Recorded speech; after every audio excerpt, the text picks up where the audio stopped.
Hello viewers, সবাই কেমন আছেন? আশা করি ভালো আছেন। আমি আলহামদুলিল্লাহ ভালো আছি। তো আজকে আপনাদের মাঝে একটা ভিডিও নিয়ে আসছি। তো অনেকের সাথে আমার কথাগুলি মিলে যেতে পারে, তো অবশ্যই আমার ভিডিওটা একটা লাইক করে দিবেন। চলুন শুরু করা যাক। পুরো ফ্যামিলির জন্য, মানে ফ্যামিলিরা কিছু বোঝে না, অথচ পরে সে কী পা জিরো জিরো কিছুই পা না। ঠিক আছে, তো ভিউয়ার্স, বাড়ির মানুষ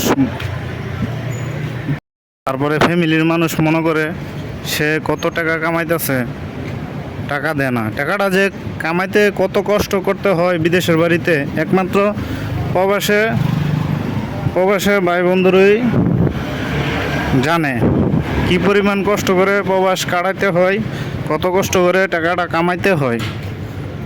তো ভিউয়ার্স, আসসালামু আলাইকুম।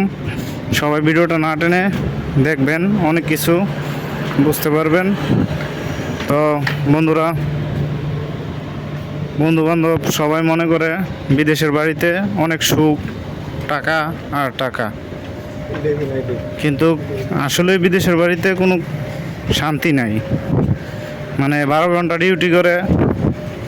ডিউটি করার পরে আবার পাক করতে হয়, তারপরে গোসল, তারপরে খানা দানা করতে করতে 11টা বেজে যায়, তারপরে ঘুম, আবার সকালবেলা আবার উঠো, 8টা বাজে উঠে ডিউটির মধ্যে চলে এসো।